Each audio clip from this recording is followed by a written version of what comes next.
Pawan, package Pawan. ఎన్ని మాటలన్నా కూడా పవన్ కళ్యాణ్ శుద్ధపూస ఏం కాదన్న సంగతి అందరికీ తెలిసిందే. చంద్రబాబు వద్ద ప్యాకేజీ తీసుకుని రాజకీయం చేస్తున్నాడన్న అపవాదును మూటగట్టుకున్నాడు. పవర్ స్టార్ అని కాకుండా ప్యాకేజీ స్టార్ అని అందరూ తిట్టిపోస్తున్న పరిస్థితి. ఇక పవన్ కళ్యాణ్ ఎప్పుడూ పుస్తకాలు చేతిలో పట్టుకుని కనిపిస్తుంటారు. తనను తాను ఒక మేధావిలా, విప్లవ వీరుడిగా భ్రమపడుతుంటాడు. తన ఫామ్ హౌస్ లో చెట్ల కింద కుర్చీ వేసుకుని చదువుతున్నట్టు బిల్డప్ ఇస్తాడు. నిజానికి పవన్ కళ్యాణ్ చదివింది చాలా తక్కువ. పవన్ ఇంటర్ ఫెయిల్ అయితే చూడలేని చిరంజీవి అతనిని యాక్టింగ్ నేర్పించి హీరోను చేశాడు. అసలు యాక్టర్ అవుదామని అనుకోలేదట. ఏ నర్సరీలో నీళ్లు పట్టే జాబ్ చేసుకుని వ్యవసాయం చేసుకుంటానని అనుకునేవాడట పవన్. ఇంటర్ కూడా పాస్ కాని పెద్ద మనిషి తాను 100 పుస్తకాలు చదివానని, హిట్లర్ సిద్ధాంతాలు వల్లవేస్తుంటాడు.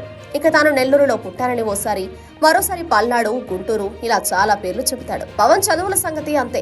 10 గ్రేస్ మార్కులు తెచ్చుకున్నానని ఓసారి, ఇంగ్లీష్ రాదని మరోసారి, ఇంగ్లీష్ లో ఫస్ట్ అని, మ్యాథ్స్ డిప్లొమా చేశారని మరోసారి, ఇలా డాక్టర్ అయ్యేవాడిని అని అందరినీ పిచ్చోడను చేస్తుంటాడు పవన్. అందుకే పావల సన్ ఆఫ్ చదువుల తల్లి అనే నెటిజన్లు ఆయన మాట్లాడిన వీడియోల తాలూకాలను షేర్ చేస్తూ ఏకిపారేస్తున్నారు. అవి ఇప్పుడు వైరల్ అవుతున్నాయి. నాకు ఇష్టం చదువు అండి.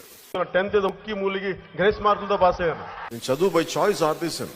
మా అమ్మ నాన్న ఇంగ్లీష్ మాట్లాడు, నాకు ఇంగ్లీష్ రాదు. 7th grade లో నేను I stood first in English.